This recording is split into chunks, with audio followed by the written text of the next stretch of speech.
जावरा से उज्जैन तक बनने वाली ग्रीनफील्ड एक्सेस कंट्रोल 4 लेन का जावरा शहरी क्षेत्र में पिछले 3 महीनों से विरोध जारी है। बाईपास प्रभावित दुकानदार और अन्य लोग जन संघर्ष समिति बनाकर 95 दिनों से जावरा में धरने पर बैठे हैं। कई नेता, मंत्री, सांसद, विधायक और अफसरों को ज्ञापन दिए गए हैं, लेकिन किसी ने भी उनकी बात नहीं सुनी। प्रदर्शनकारियों ने 4 लेन के विरोध में जावरा से उज्जैन तक पैदल मार्च करने का ऐलान किया था, लेकिन पुलिस ने जिला क्षेत्र में प्रवेश के पहले हिरासत में ले लिया। विरोध कर रहे लोगों का कहना है कि 4 लेन के निर्माण से उनकी दुकानें और व्यवसाय प्रभावित होंगे, जिसके चलते उन्होंने ओवरब्रिज की जगह रोटरी डेवलप करने या कोई अन्य विकल्प तलाशने की मांग कर रहे हैं। हमको गाइडलाइन के अनुसार पैसा जो दिया जा रहा है बहुत कम है। किसानों की मांग है कि उनको 4 गुना पैसा मिलना चाहिए, और इसी को लेकर हमने जावरा से उज्जैन के एक पैदल मार्च जो किसान न्याय यात्रा थी निकाली जा रही थी, लेकिन प्रशासन ने उसको दबा दिया है। हमारे किसान नेताओं को गिरफ्तार कर लिया है। मेरा प्रशासन आपको बता दें कि मंदिर प्रबंध समिति के सहायक प्रशासक प्रतियोग द्विवेदी ने उच्चायुक्त भोले की मोहरेले और उनके साथियों का स्वागत किया है। दर्शन के बाद उच्चायुक्त ने मंदिर की संस्कृति और आध्यात्मिक महत्व की सराहना की। उन्होंने भारतीय संस्कृति के प्रति अपनी गहरी रुचि व्यक्त की और कहा कि इस प्रकार के अनुभव अंतर्राष्ट्रीय संबंधों को सुदृढ़ बनाने में मदद करते हैं। यह आयोजन न केवल धार्मिक दृष्टि से महत्वपूर्ण था, बल्कि भारत और लेसोथो के बीच सांस्कृतिक संबंधों को और मजबूत करने का एक सुअवसर भी था। नमस्कार, जय Shri Mahakal. Today has been such an amazing experience. I really felt that God is present in this place. I feel so happy. Thank you. Miss Carol Mama Buddha from South Africa. जिला पंचायत सभाकक्ष में आयोजित इस बैठक की अध्यक्षता कमला कुंवर अंतरसिंह देवड़ा ने की, जिसमें जिला पंचायत उपाध्यक्ष शिवानी कुंवर, जिला पंचायत मुख्य कार्यपालन अधिकारी जयती सिंह और जिला पंचायत की सभी सदस्य मौजूद थे। बैठक की शुरुआत पिछली बैठक के पालन प्रतिवेदन से की गई, जिसमें स्वास्थ्य विभाग, लोक स्वास्थ्य यांत्रिकी, जल निगम, शिक्षा विभाग, सहकारिता, आदिम जाति कल्याण, वन विभाग, प्रधानमंत्री ग्रामीण सड़क, लोक निर्माण विभाग, कृषि विभाग, उद्यानिकी विभाग सहित जिला पंचायत उज्जैन के सभी अधिकारी और कर्मचारी उपस्थित थे। बैठक में विभिन्न बिंदुओं पर चर्चा की गई, जिनमें प्रमुख रूप से स्वास्थ्य विभाग के ऑक्सीजन प्लांट महिदपुर और नागदा के संबंध में मुख्य कार्यपालन अधिकारी ने निर्देशित किया कि दोनों प्लांट तत्काल प्रारंभ किए जाए। वन विभाग द्वारा अधूरी जानकारी दिए जाने पर सदस्यों ने आपत्ति दर्ज कराई। लोक स्वास्थ्य यांत्रिकी विभाग में नलकूप खनन से संबंधित जिला पंचायत सदस्यों के प्रस्ताव के अनुसार कार्रवाई किए जाने की मांग की गई। साथ ही गर्मी के मौसम को देखते हुए विद्युत विभाग और लोक स्वास्थ्य यांत्रिकी विभाग की विशेष बैठक आयोजित करने पर सहमति व्यक्त की गई। जिला पंचायत के मुख्य कार्यपालन अधिकारी जयती सिंह ने सदस्यों और विभाग के अधिकारियों के बीच संवाद स्थापित करते हुए अधिकारियों को निर्देशित किया कि प्रत्येक बिंदु पर संज्ञान लिया जाए। बैठक का संपूर्ण संचालन अतिरिक्त जिला पंचायत के मुख्य कार्यपालन अधिकारी के द्वारा किया गया।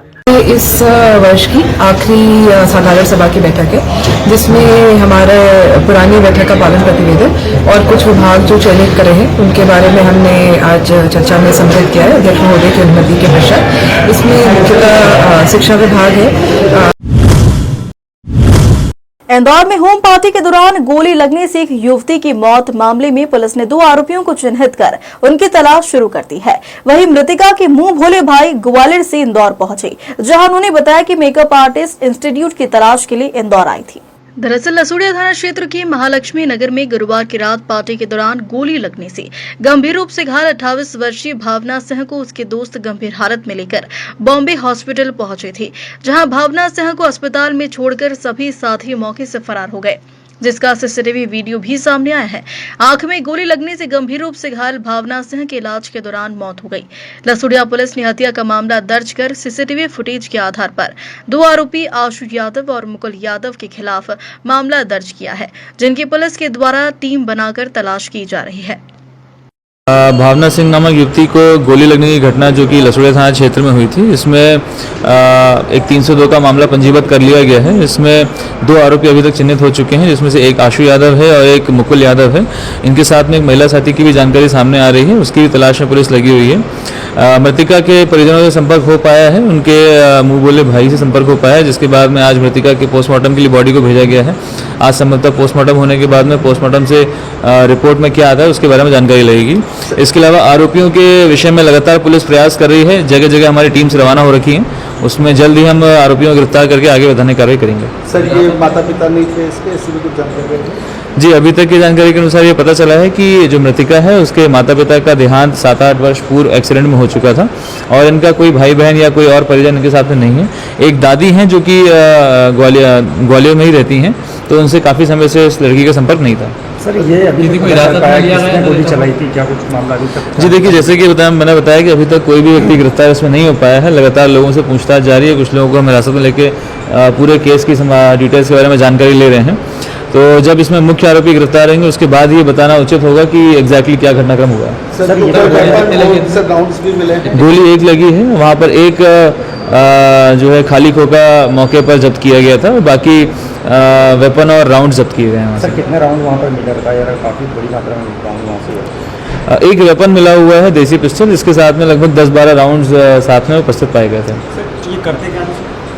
अभी जो प्राथमिक जानकारी प्राप्त हुई है उसमें बताया गया कि टास्कस कंपनी में काम करते थे और बाकी डिटेल जानकारी भी ली जा रही है। सर भावना क्या कर रही थी इंदौर में, ये क्या करती थी? जो पूछताछ में बात सामने आई है कि भावना एक मेकअप आर्टिस्ट का कोर्स करने के लिए इंदौर आई थी। वहीं इंदौर पुलिस की सूचना पर मृतिका भावना सिंह के मुंह बोले भाई ग्वालियर से शनिवार सुबह इंदौर पहुंचे, जहां उन्होंने बताया कि भावना के परिवार में बस एक दादी है और उसके माता पिता की 10 साल पहले सड़क दुर्घटना में मौत हो गई। उन्होंने बताया कि भावना मेकअप आर्टिस्ट इंस्टीट्यूट की तलाश के लिए इंदौर आई थी। मुझे कल मीडिया के माध्यम से सूचना मिली थी कि तनु जो भावना है उसमें गोली मार दी गई, आशु यादव की थी। तो मीडिया थ्रू के माध्यम से जब मुझे पता चला तो हम लोग शाम को निकल आए हैं ग्वालियर से और इंदौर आए हैं आज सुबह। ये वहाँ पर क्या करती थी? कहाँ पर? भावना 7 दिन पहले ही यहाँ इंदौर आने का? 7 दिन पहले नहीं, होली पे ग्वालियर में ही थी, है ना। होली के बाद आई है वो और यहाँ पर ब्यूटिशियन का कोर्स करना था तो इंस्टीट्यूट के लिए वो यहाँ ढूंढने के लिए आई थी। तो ये वहाँ पर रहकर क्या करती थी? वहाँ पर क्लाउड किचन का काम करती थी। अच्छा। घर परिवार में कोई था नहीं, एक दादी थी, अकेली बच्ची थी। 10 साल पहले माता पिता की एक एक्सीडेंट में मौत हो गई थी। 5 साल से मुझे राखी बांध रही है, हम दोनों भाई हैं, उसके मुँह बोले भाई हैं, जिसको हम राखी बांध रही थी। दादी ने मना कर दिया है क्योंकि दादी सक्षम नहीं है, तो हम ही लोग उसका अंतिम संस्कार करेंगे। यहीं इंदौर में ही करेंगे? अब वो देखते हैं पीएम के बाद क्या होता है, जो भी होगा हम बताएंगे। ऐसे दोस्तों का पता चला तो आप लोगों को कोई जानकारी की दोस्तों कोई ग्वालियर के हो सकते हैं? देखिए, ये काम पुलिस का होना चाहिए। वैसे पुलिस काम नहीं कर रही है, क्या कर रही है, या अनाथ है या कोई नहीं है बोलने वाला, शायद इस वजह से कोई कार्रवाई नहीं हुई अभी तक। अभी मैं मिला हूँ, टीआई साहब से भी मिला हूँ, एसीपी साहब से भी मिला हूँ। उन्होंने बताया कि आशु यादव के नाम से रिपोर्ट उन्होंने दर्ज कर ली है, मगर मेरे हिसाब से वहाँ एक से अन्य लोग भी थे, लड़की भी थी, उसके नाम से कोई कार्रवाई नहीं की गई है। मेरे हिसाब से कार्रवाई हो तो सब पे हो, है ना। तो अभी आपकी लास्ट टाइम कभी बात हुई थी? मेरी लास्ट मंथ बात हुई थी। मैं एनजीओ काम करता हूँ, मैं व्यस्त रहता हूँ थोड़ा, तो कम बात हो पाती थी मेरी। मगर हाँ, मैं राखी बंधवाने, टीका करने और जब कभी उसको मदद की ज़रूरत पड़ती थी मैं हमेशा खड़े रहते थे। भैया जो लड़की मतलब जो लड़की और थी जो बॉम्बे हॉस्पिटल लेके आई थी, उसके बारे में कोई जानकारी आपको? मुझे अभी किसी के बारे में कोई जानकारी नहीं है, सिर्फ नाम मुझे पता चल रहे हैं, जो नाम मुझे बताए जा रहे हैं उसके नाम के आधार पर हमको जो चीज़ मिलती जा रही है, फुटेज वगैरह, उसके आधार पर हम लोग बात कर रहे हैं। भैया लड़की का नाम क्या पता चला आपको? स्वास्थी नाम बताया है पुलिस द्वारा, मुझे स्वास्थी नाम बताया गया है। लड़के का नाम आशु यादव बताया गया है। भावना पहले भी इंदौर आ चुकी है, कोई कोर्स वगैरह के लिए या? इंदौर उसका आना जाना कम था, इतना नहीं था। जब कभी आई हो, 1-2 बार आई होगी, अगर जहाँ तक मुझे जानकारी है, क्योंकि उज्जैन महाकाल भोले बाबा को मानती है, मैं भी भोले बाबा को मानता हूँ, तो महाकाल अगर आई होगी तो आई होगी। यहाँ पर एडमिशन हो चुका था या एडमिशन नहीं, इंस्टीट्यूट देखने आई थी। क्लाउड किचन का काम करती थी ग्वालियर में, अच्छा काम चल रहा था उसका, कोई ऐसी दिक्कत नहीं थी। तो उसका काफ़ी लगाव था ब्यूटिशियन के कोर्स में, तो उसके लिए इंस्टीट्यूट देखने आई थी। अभी ये होली के बाद यहाँ आई थी, उसके बाद बातचीत हुई थी? नहीं, मेरी बातचीत अभी कोई जानकारी नहीं मिली मुझे। जब ये कांड हुआ, जब मुझे चीज़ें पता चली, जैसे ही मुझे पता चली, मैं ग्वालियर से सीधे यहाँ पर आया हूँ। आपका नाम? फिलहाल ये हत्या है या हादसा, आरोपियों की गिरफ्तारी के बाद ही इसका पूरा खुलासा होगा।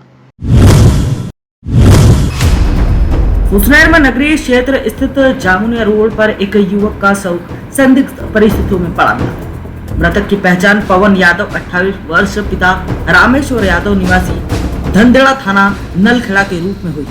शव के पास से जहरीला पदार्थ बरामद किया गया है, जिससे आत्महत्या की आशंका जताई जा रही है। घटना की सूचना मिलते ही एसडीओपी देवनारायण यादव और थाना प्रभारी केसर राजपूत पुलिस बल के साथ मौके पर पहुंचे और जांच पड़ताल शुरू की।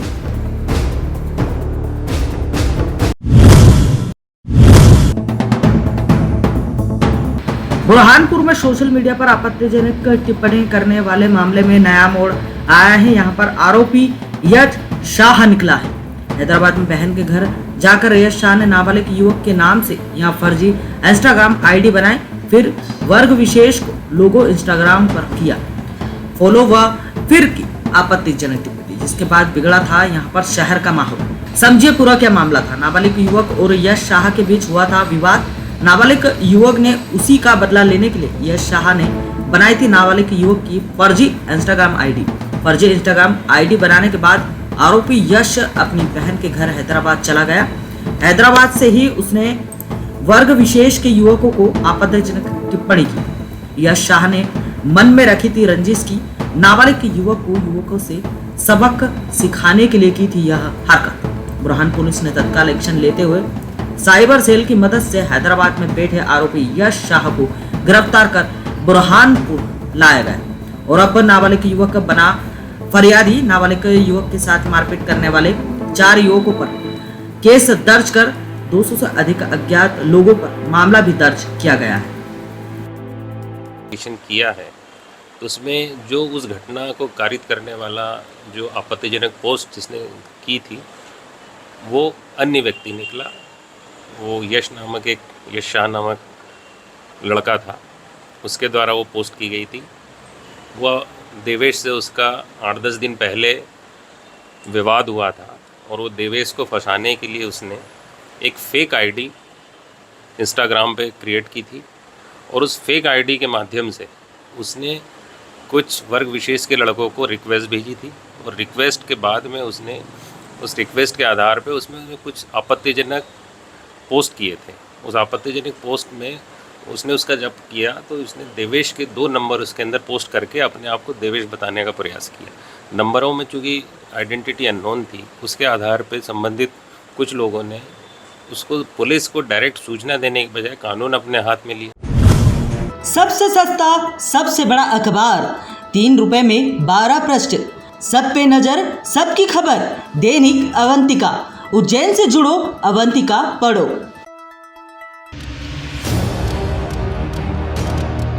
देश विदेश गांव शहर सब पे नजर सबकी खबर। नया रूप है नए है रंग, सबको समेटे अपने संग। आपका अपना शहर का सपना दैनिक अवंतिका, दैनिक अवंतिका, दैनिक अवंतिका। खेल राजनीति फिल्मी बातें सब कुछ ही हम इसमें पाते। घर होटल ऑफिस या दफ्तर, क्लर्क प्यून या हो फिर अफसर, सबका चहेता सबका प्यारा दैनिक अवंतिका।